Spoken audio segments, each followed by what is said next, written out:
Welcome to episode 11 of the Toronto on Tilt Blue Jays podcast. I'm Steve Artabello with Anthony Harris and Theo Giordano. You can find us online, torontoontilt.com. You can find us on YouTube, Toronto on Tilt. You can find us on Twitter at Toronto on Tilt.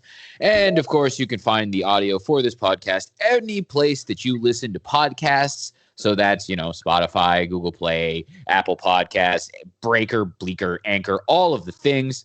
Like, comment, subscribe, show your friends. It's a good week at Blue Jays land. Theo, I guess you guys start us off with the. I think Tony has the first game, but also kick us off. All right. We Tony. Also should say this: we got to start blogging more on that website. Yeah, we got to start adding. It's been a while.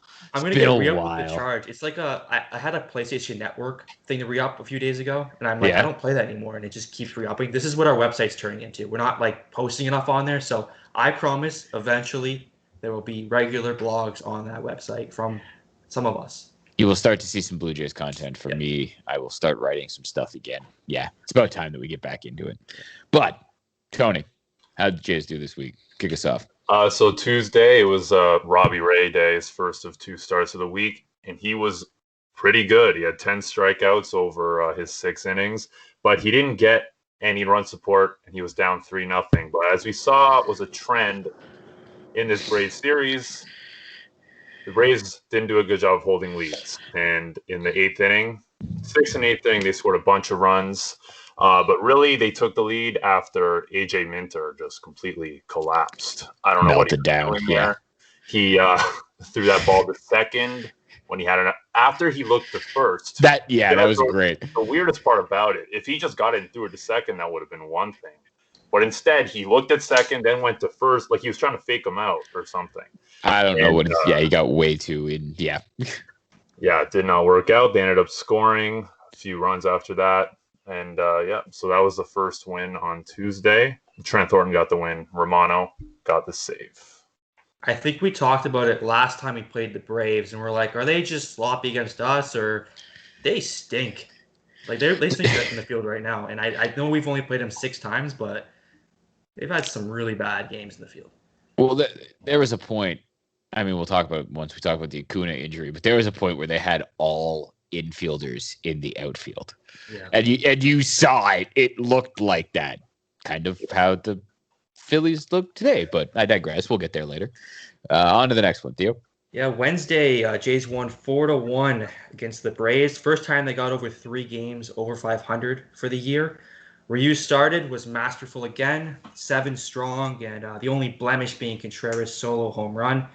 The offense quiet early, but woke up just in time. Semien drove in a run on RBI double in the 6th, tied the game at 1. And then the Teoscar show took over, hit a solo home run in the 7th, and then added some insurance with a 2-run shot in the 9th. Penn solid again, 2 clean innings from Chatwood and Cole. Cole's been a really nice addition with all the injuries, that be able to just take him off the taxi squad, just plop him in and be like, yeah, sure, you can go 2 innings and just shut guys out in pressure-packed situations. He's kind of been a lifesaver. Him and Travis Bergen, actually, with all the injuries, have really been nice adds to the bullpen. Yeah, no one can square up Cole at all. Those sliders, the mix, it's perfect. Great. Allegedly, he has a knuckleball, too. He hasn't thrown it in-game, but there was an article I was reading. A buddy of mine sent it to me. Ross Stripling says that they are legitimately, like, the pitchers are afraid to play catch with him because genuinely no one knows where his knuckleball is going. And they're actually trying to get him to throw it in a game. But, as a guy who just came off the taxi squad, I think you can understand why he doesn't want to take that chance. We need to get Josh Tolley back on the roster. Oh, God. A knuckleball catcher. The only guy who can do it. Just definitely not JP and CVA. I was in the building for that game. I've mentioned this on other podcasts. My game God, was that bad. That game 1 where JP Arcibia went to the backstop like 7 times. One of the more disappointing Blue Jay games that I think we can remember. Yeah, dude, and not only was that game a disaster, like it got worse as it went on because they kept getting blown out. He couldn't catch the knuckleball, and then it ended with Jeremy Jeffress not being able to throw a strike, and it would take him like 7 years to throw the next pitch. It was, oh God. Anyways, those were dark times. On to the next game. The next game, it was Ronald Acuna started it off with a leadoff home run. They scored another run that inning too, off of our guy Ross. But it was very concerning off the top. But then he settled in a little bit. He ended up with 9 strikeouts, which was pretty good, pretty impressive. But once again, it was the late game offense came through. They scored a bunch of runs. Kevin Biggio was the star of this game. He had 2 huge doubles, drove in 4 runs, I believe. Really helped having infielders playing in the outfield for those doubles. Because, don't get me wrong, it's not like they completely misplayed them and they were easy fly balls, but watching Austin Riley try to track one of those into the outfield, and he's the one that actually has the most outfield experience, except he's used to playing left field and they stuck him in right field. I don't know what the hell the Braves were doing. It was pretty funny. Pache and Acuna got hurt in the game, and those guys aren't just they're good outfielders. Acuna's one of the right now he's one of the 5 best players in baseball, and Posh defensively is, or however the hell you say his name, because I've heard it Pache. It's I have no idea at this point. We've all said it differently at different times on this podcast. He's a ridiculous defensive outfielder. He can really go track it down. So losing those guys is huge, and then when you replace them with eye-hair Andrianza, who is a utility infielder, and now he's playing center field, you have problems. Oh, and Marcell Ozuna is an outfielder in name only. His position is bat. Yeah. He's a bad outfielder. They really drove that point home on the broadcast. That was hilarious. He is not supposed to be out there in the major. They were completely sewering him. It was pretty funny. Yeah, Will Smith was the guy they got after. He gave up 4 runs in his inning and a third, 5 hits. Bo was involved. Lourdes had a sac fly. Everybody was getting involved off of Will Smith, just teeing off. Well, the guys Bo had kind of been struggling a little bit at the plate the week before. He got super hot this week. Vladdy's hot again. You know what I mean? Lourdes, as I mentioned, really started to wake up in the Phillies series, but that's been nice. And then, right as Randall Grichuk started to cool off, he just comes out and drives home a bunch today, because this offense can't be stopped. It's getting fun. And give credit to Ross Stripling, who heard the footsteps we were talking about before the podcast, the Alex Manoah footsteps. Okay. He delivered it enough, at least, to keep his job for another day. So I guess we'll just get to it right now before we finish. So we find out that Nate Pearson, that start that was atrocious that we spent a lot of time talking about, it's a shoulder impingement. It's a mild shoulder impingement, but he's hurt. So that seems to be what's wrong. So it doesn't seem to be a mental thing. It seemed to be a physical thing again, which is so. I don't know if this is a better thing or a worse thing that he's hurt again, and that it's it's not mental, but he's hurt again, and it's an arm injury. But we'll see. We'll see how the Pearson thing goes. He's going to miss at least a start, and it sounds now like he's going to be down there for a while. He's not coming back up after one good start. He's going to be in AAA to kind of figure it out. On the Manoah front, though, if you thought, striking out 12 in 6 innings without allowing a run or a walk was... if you thought that was great, you should have seen then he took a no-hitter through 5 innings in this one. It's just... He looks really good. We won't spend a whole lot of time talking about it because we talked about it last podcast. Manoah looks good. Ross Atkins was at that game. He talked today. There was an article that came out that said that, yes, Manoah has kind of forced his way into the plans, but we'll see. Because, it looked like Ross Stripling felt the footsteps there because, yes, you saw bad Ross in the first inning with the leadoff bomb to Acuna. An absolute meatball. God. And then he settled down and, 9 Ks through 5 innings. That's impressive no matter who you are. So coming from Ross Stripling against a good Atlanta offense, I'll give him that. That was nice. Yeah, so I guess we'll get into the Phillies series. Unless you guys have anything you want to add about Pearson and Manoah. It feels more realistic than last week. The Manoah stuff felt like, okay, let's calm. Now it feels like, all right, the train's starting to come. And the second start and then having the GM actually talk about him kind of makes it seem like... Especially our GM, who never says anything. Right? The guy who never gives a definitive answer. Yeah. Yeah, so we'll get into this Phillies series. The only loss of the week, Jays lose game 1 5-1 against the Phillies. Matt started the game for the Jays, battled through 5 scoreless. Matt's kind of Matt's hasn't been great of late, but this wasn't really his fault. No, he didn't give up a run. Like, it was a tough, he had a third inning where could have ended early, but the umps really screwed him over. That's what I mean. Like, he didn't give up a run, but he could have gone deeper into this game. Like, he kind of looked like he resettled and was looking like the Mats we saw earlier in the season. You know what I mean? And which is very encouraging because we talked about how, that first blow-up start, it was like, oh, it's just against the Nats, team that saw him a lot. It's like, well, the Phillies were also in that division. So for him to look really good against them was encouraging. Yeah, so not a bad start at all for him. You'll take that every time. Oh, yeah. On offense, Mats didn't get any run support until the 6th when Vladdy hit an opposite field solo home run to right. Usually that's enough for the Jays pen. Today, or on Friday, was not even close to enough. Thornton and Mesa combined to walk 4 batters in the 7th, allowing the Phillies to tie the game.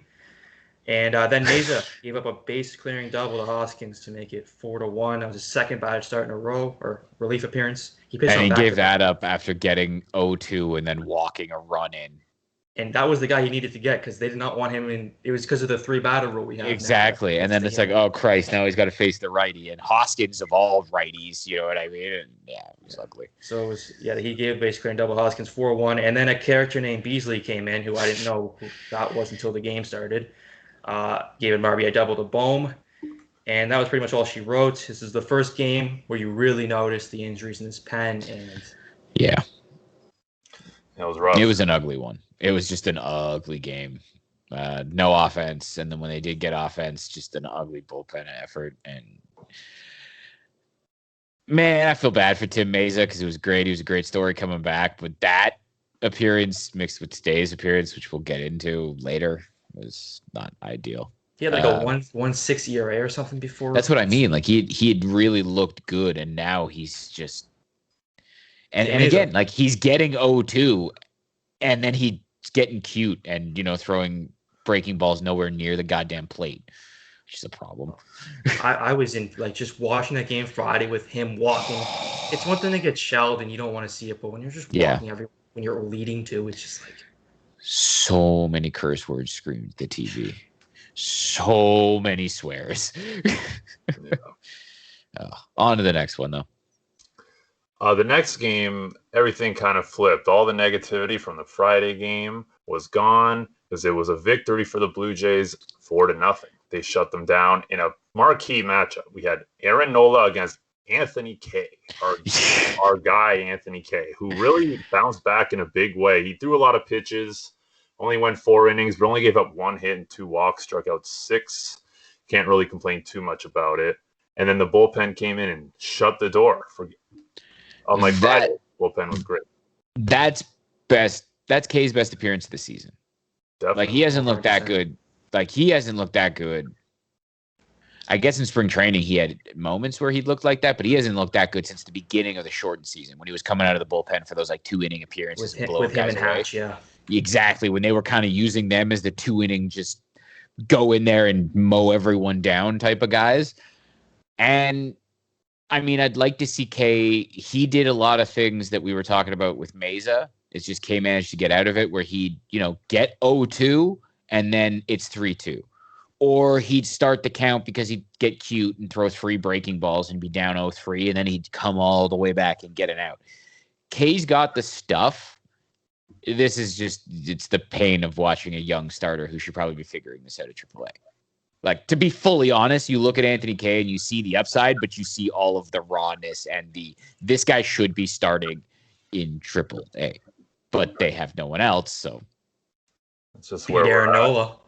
And then Aaron that Nola was wild. Well, I'm not gonna lie. On the road. I looked at that when I was going through this, after the loss, the game before it. I was like, okay, who do they have for the rest of the weekend? And I'm like, ooh, Nola versus Kay. Well, Chase Anderson on Sunday, so that's not too bad. And then they ended up winning that game against Nola. Not to mention, I don't know if you guys saw this on Twitter, but I have to mention this. Vladdy told Ben Wagner he was going to take Nola Oppo in the game and in the first at bat, take him deep. He said he was going to hit a home run Oppo off Aaron Nola, and straight up Babe Ruthed it in his first plate appearance. The legend continues. MVP shit. He set the tone right off the bat in the first inning. Then they scored a few more runs after that. Little defensive help as well in the outfield, the error from the Phillies. But yeah, that was a good game. Nice game. They beat another ace So Vlad hit a home run off of Scherzer and Nola now. Yeah, Vlad, he's just out here claiming bodies, and I love it. Just like, oh, yeah, the best pitchers in the game. Yeah, I'll get you. Don't worry. No problem. Yeah, exactly. Like, literally, no problem. He's out here calling his shot before it happens. Like, yeah, Aaron Nola, one of the best pitchers in baseball. I'll take him off with Taco. Don't worry about it. First plate appearance, does just that. Backs up his shit. So we're talking about of best pitchers in the game. Today's game, Robbie Ray. Yeah. I mean, Just pumping it today.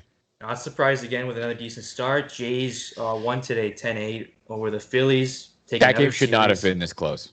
No, it was 8-0. Like both teams looked like this looked like it looked like a team at the end of like a 15-game road trip that plays a team that's in the first game after a 15-game road trip, like the first game back at home, because this game was incredibly sloppy. It was like last year's game with the Phillies. Weren't we up like 8-0 in the first inning? Or they were up 8-0. You're right about that. Actually, yeah, and they came back. Yeah. Because it was classic Phillies bullpen, and everyone. No, you're right, because that was the game. It happened right after the Tatis thing, where people were saying that Tatis was a showboat for hitting a grand slam up 4, and then the Jays come back from like a 6th-run deficit and win. Yeah, no, now that's actually good memory, Theo. Yeah, bringing that back from the ether. Not just a rare face over here. We'll get through the particulars of this one. Robbie Ray. Robbie Ray should have had, like, his line probably doesn't look great. I know there's some unearned runs in there and the dingers that happened after, but I mean, Robbie Ray should have been going 7 innings in this game. He had the stuff to do that. He had like that rough first inning, but was cruising through the middle of the game, and then had those problems in the 5th and 6th. Bad defense. The defense today was so weird. Both teams, like, oh had god. The wind in the right field. You had Lourdes forgetting to catch the ball, and Grichuk not seeing. Grichuk can't find the ball. It was a mess. Oh god, Gene Segura. It's like that was. Did you see him almost like you have to be held back when talking to Girardi? I'd like to know what was he saying, because it's like you missed plays that like little leaguers can make. Gene, like, calm down, buddy. Girardi hates this team. I think Buck was talking about the conversation they had, and he's like, "Why don't you fucking hit run more?" And he's like, "I don't have anyone who hit the ball on this baseball team." So I don't know. There could be some blow-ups in that locker room. Well, the Phillies are the team that old school baseball fans just hate. They're just a bunch of sluggers, a bunch of swing and miss guys, and it's like, well, these guys are lazy, they're sloppy. Everything wrong with current baseball. They don't really play great. Like, they don't play defense well. No. Also, Bryce Harper is hurt and playing. Dude, fucking rest him. Can we bring that up? He was definitely in Girardi's ear, like, I'm going to hit a home run right now. Put me in. He was swinging hard. He popped out a bunt in his first plate appearance because it looked like he couldn't swing. Did you see him throw the ball in the first time when he caught that? His second at bat, though, he was swinging hard, though. Yes, he was, but he didn't look like he was gonna like. He looked like he was swinging hard because he went, "Who's on the mound? Who?" Yeah. Okay, yeah. Don't pinch it. I got this. You're only gonna see fastballs, so just time one up. But we'll get through the rest of this. The offense today benefited from the Phillies fielding, as we mentioned. Everyone in the lineup who started got a hit today. The starting 3, 8 for 15 with 3 home runs. So it was a great offensive day to cap off the week. The bullpen, which is another focal point of this team right now. Usually it's for how good they are. Now it's because of the other reason. They're not very good right now. Brucky on the IL. Pamps was good. He's been a nice little surprise, too. I don't think I think he had an inning, a third of shutout work today. But again, May's a 3rd outing in a row. Not good. Romano looked like he was hurt. Jansen after the game said he wasn't hurt. So we'll see again. We don't trust anything. But like I said to you guys, he threw 101 one inning, and then right before he came out of the game, he threw 95. Yeah. That's a 6 mile an hour difference. I mean, Knight Pearson and the shoulder impingement, remember we were talking? He had a 3 mile per hour difference between what he was doing in AAA and what he did when he showed up in the big leagues. Like, that's a lot. That's a problem. So I mean, I would take him throwing 5 miles per hour shorter than this Beasley character. Yes. He came on again today. But like, if he's hurt, I would rather not have him on the mound. Like, because it seemed like he was hurt too, and he talked them into letting him stay in the game. Apparently, it's pretty easy to talk this managerial staff to keeping you in the game. If we look at the Springer stuff and Great player first team. Love the guy. You know how I feel about Charlie Montoyo as the manager of this You're team. very high on him. You usually say positive things. Yes, in Bizarro World, I'm high on Charlie Montoyo, of course. You're high because of Charlie Montoyo. Yes, exactly. He drives me to substances. So what's the next? Is Ty Tice on the active roster right now? I know he struggled this last outing. They have to give him 10 days when he gets sent down.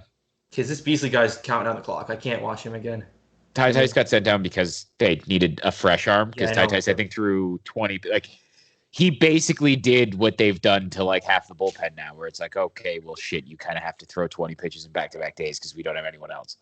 Yeah, which was the Mesa thing and this Beasley thing. Who I know we don't have anyone else, but like, holy fuck, man, this is. Why didn't we get Shane Green?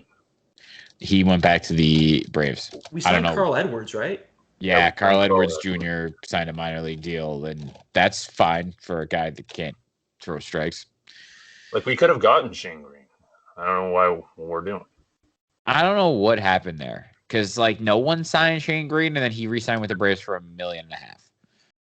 Yeah, I think he couldn't wait any longer. Yeah, like I would have taken 95 out of the pen. Like Shane Green throws hard. He's got a filthy second. Like he's got a cutter and a slider. Like there's a reason Shane Green is a closer. Had a lot of experience. Like I seemed like a perfect match. But. Although I was kind of mentioning this, I think I mentioned this in the podcast.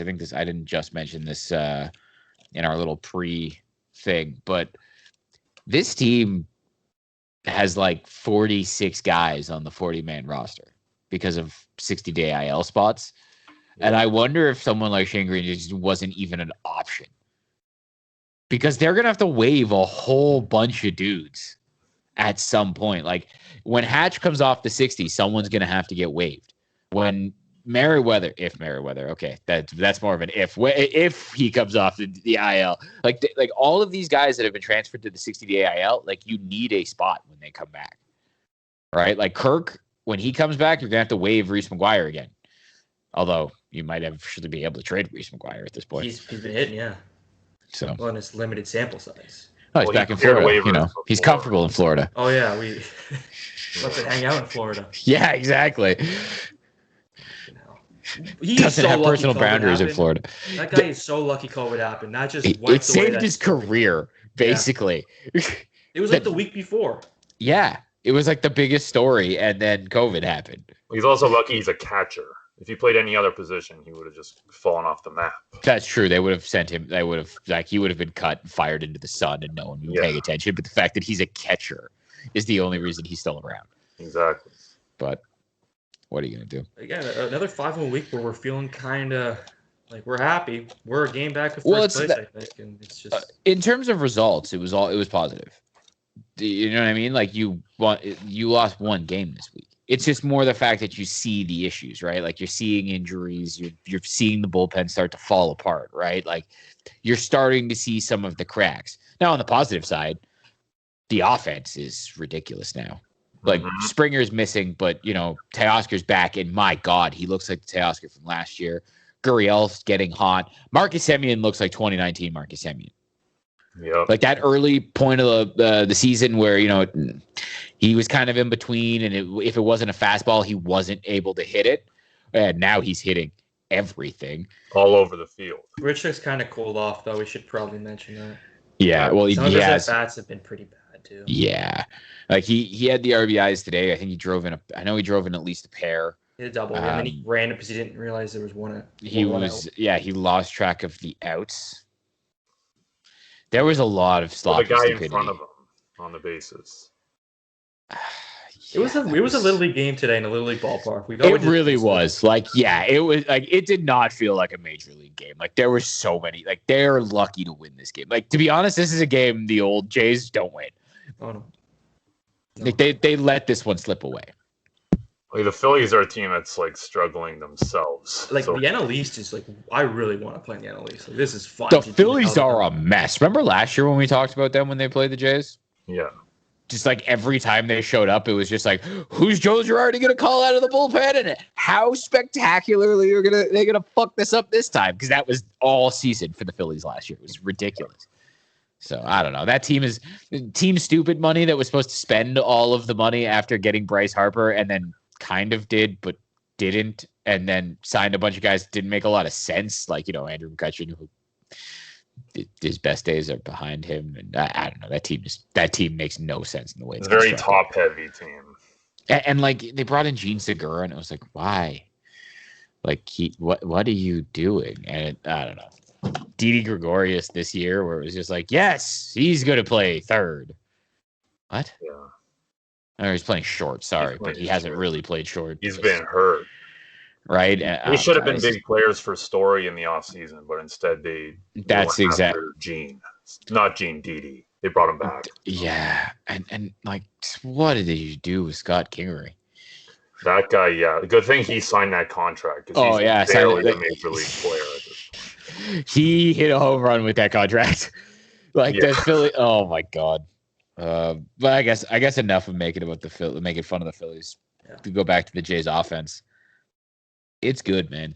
Like Biggio, like you said, Biggio was driving his on base up. I don't know if you mentioned that in the podcast. It was before.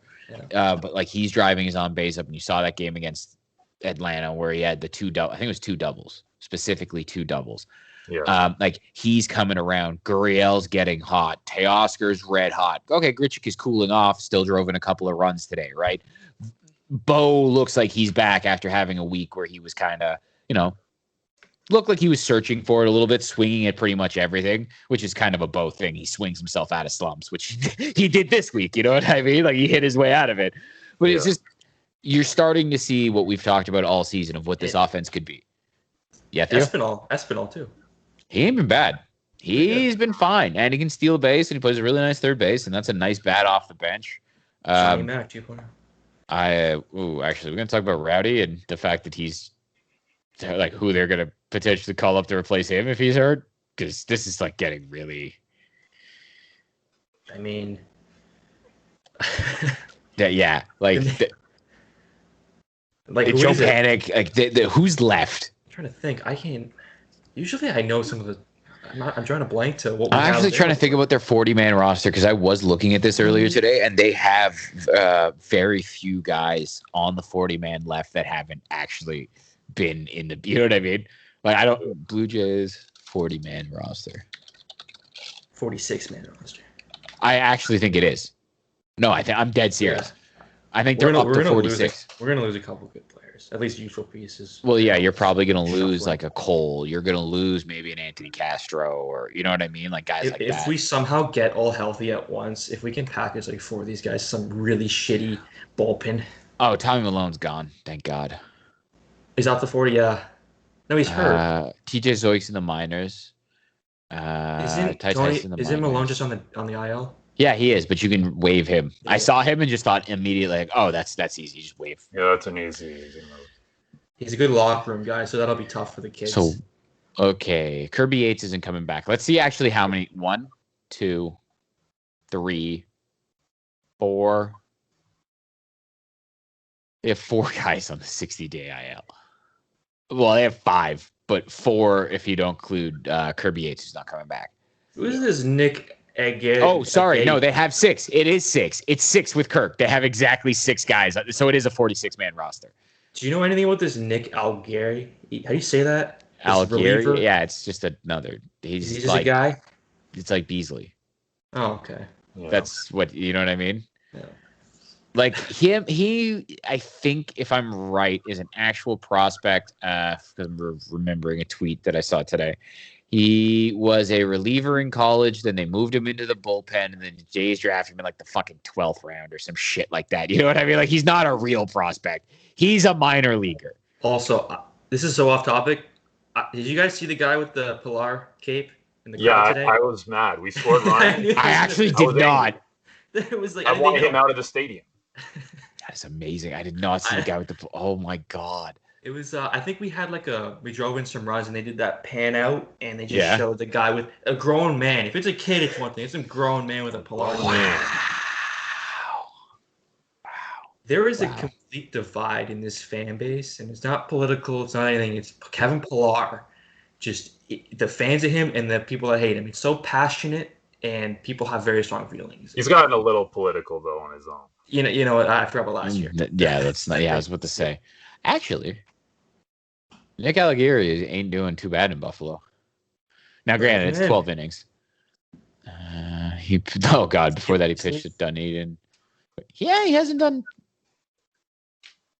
He's done all right. I mean, he's 25 years old, so when he pitched at Dunedin, which was fucking high A, he was 23, so he might have been the oldest guy in that league 2 years ago. But hey. I mean, after watching Beasley, I'll take anyone. Honestly, that was bad today. That was ugly. Just pumping fast. Yeah. Well, we can look ahead to next week here. We got a fun. Next week is kind of huge. The next 2 weeks are really big, considering it's AL East plus the Indians. It felt like a little spring training. We were playing the NL East and the dregs of their society. It actually did feel like spring training with the Braves and the Phillies in Dunedin. You know what I mean? Like, it did feel like we're going back to March Buffalo, vibes. Yeah. They're going after the series, right? After the Rays series? I think so. Yes. I don't know if it's after the Rays series, but I know for a fact they are going back to Buffalo. I think it's the last week of May. I never thought I'd say thank God we're going to Buffalo again, but with the way this stadium's been playing out. Yeah. Buffalo is funny too, though, just because like they're used to it, but everyone else. But I love the fact the Yankees hate Buffalo so much. I hope they have to play. I'm actually kind of upset that like they're not going to have to play at Buffalo already, just because I love when they complain about it. Well, they complain about everything. I know. So it was great watching them get destroyed in a minor league field that's in New York State last year. That was just, it made me feel good. It gave me the warm and fuzzies deep down inside. Anything else you guys wanted to talk about? Do you want to talk about Stripling and K, or we've kind of done our thing there? Like, they look good, but they're not really like, you know what I mean? Like K, I kind of like, hey, I think maybe you could develop into a useful big league starter, but I think you should be in AAA. And Ross Stripling, I told you guys, I think he should be the long man out of the pen who makes spot starts. Like, I think that's what Ross Stripling, his role should be when this team is good. Yeah. Right. Like Ryan Barucki quickly mentioned that he was on the IL. That's a big loss for them. It seems to be a dead arm. So hopefully he'll come back right off the 10 days. Dolly seems like he'll be back off the 10 days, which is soon. He was throwing today, right? Yep. It was a calf thing. It wasn't an arm thing. And they thought he was going to miss the IL anyway. So it seems like we should expect him back. Hopefully Romano's not hurt, because if you still have those guys, like if you could still figure out the back end of it, guys like Bergen and Pyatt, like they've been useful. So hopefully you still have the dudes who can lock it down when you really need it. Cole's been fine. That's another guy I trust. You can pivot Meza into these appearances where it's not high leverage, and hopefully finds it again. He can become exactly the guy that comes in when you're out of it, when you're either up by 5 or 6 or down by 5 or 6. And hopefully Tim Meza can, regain it. And if he can't, well, maybe Bergen's something. You know what I mean? And here's the thing with Tim Meza. You might even be able to send him to Buffalo without anyone claiming him. Like, there's a chance. Now, he is a lefty that throws in the 90s, and this is Major League Baseball.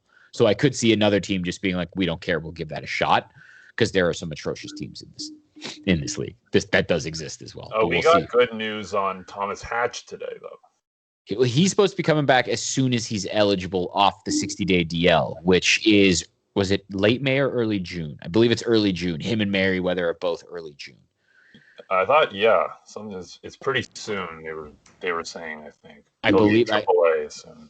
Yeah. Well, Hatch would have gone on the IL right off, like, first day of the season, officially, right? So I'd say June. So because they started April? What was the first day of this year? Like April 4th or some shit. Was it on April 1st? I thought so. Okay, so then June 1st. Like, you know what I mean? Like, that's when hopefully we'll see him. And they seem to say that he's going to be ready to start. Like, they're saying that when he's ready to hit the ground running and go deep into games. So that would be fingers crossed. Yeah. Yeah. Is that it? Yeah. I think I'm just looking at the division right now and look at the standings. This is going to be such a fun summer for this team, and the way this division's shaping up, it's going to be a battle. Yeah, and I still don't believe in the Red Sox. Like the Red Sox are winning baseball games, but like, hey, they won all those games in the first couple weeks because they played the Orioles and Tigers, who the Jays still haven't played. Like, that's another thing. We haven't even talked about the schedule yet, about the fact that they're doing this well with all of these injuries, and they're playing good teams. Well, teams that are supposed to be good teams, because there have been, like, I don't know how good the Yankees actually are. I don't know how good the Phillies are. I don't know how good The Braves have issues. I think the Braves, once Acuna's there all the time and not hurt every once in a while, they'll be fine. They'll figure it out. They're too good. Oh my Plus, God. Yeah, Soroka's coming back. Like, the Red Sox have played every bad team so far. They've had right. They had the Rangers. They had the Angels when they got cold. They had the Orioles. This is why I'm convinced they're not good, because look at Nick Pivetta, and it's like, do you think Nick Pavetta's that good? Go pull up Nick Pavetta's stats. I think his ERA is still under 3. You know what I mean? Like, he's their ace. I don't think that's real. You know what I mean? Pumping him up on the broadcast. They're like, I don't want to give away another with Velasquez. I don't want to lose another young guy. Pavetta's sick now. You saw how Vince Velasquez has been this year. Yeah. Yes. So we'll see. Yeah, this is a big week. Couple of division series. It's Boston first, then the Rays, and then next week is New York and Cleveland. It's a wraparound with the Rays. Like, we end them on the Monday against the Rays, which I don't like. But and then they have. Or no, don't they go to Sunday and then they have Tuesday off again? Or no, that's this week. This week they're off Monday when they play the Red Sox, and then they go to Yankee Stadium after this Rays series. So big games ahead, and 3 straight division series, and then you go play Cleveland, who pitches well, right? So you can't really count them out. Even though, I mean, this team's offense now should be able to just. We really shouldn't be worried about teams that can pitch anymore. When you see, them taking down. Now, Scherzer, Aaron Nola, who cares? We're just look out. Vlad is going to eat you. Like, he's just straight up. Like, hey, think about it. He almost killed Cole with that single right at his face. He took Scherzer deep, taking Nola deep. Vladdy's out here claiming bodies, and I love it. Anything else and you want to get get his own pitchers? That Romano thing, I completely forgot about that. That was fucking hilarious when he was doing the squats every time Romano was at first base. I love that shit so much. I love Vladdy. He's such a great guy. How can you not love him? It'd be cool if you got the whole crowd to do it if you were in Toronto and the whole crowd started doing it. I think they would fuck with him mentally though, and you started ruining your relievers. But yeah, it was funny because it happened in Florida. No one really noticed. Yeah, no. Other than us on the broadcast, it was great. Yeah. Well, it was funny because Hazel May asked Bo about it. Bo didn't actually seem to recognize it, which is really funny to me. But I was going to say, Bo's locked. Like, Bo and Vladdy are very much the opposite. Like, Bo is like locked in, whereas Vladdy's like constantly talking to people at first base and just messing around and having fun all the time. Mm-hmm. Yeah. Which is why Vladdy's so good for baseball. It's not like Bo isn't either, actually. Bo's hilariously fun with the way he swings at baseballs. Yeah. I guess that's it for this week's episode of the Toronto Until Blue Jays podcast. I'm Steve Artabello with Anthony Harris and Theo Giordano. And until next week, we'll see y'all later. Hopefully we're coming back after the Jays have whooped a couple of division opponents. Until next week. Peace.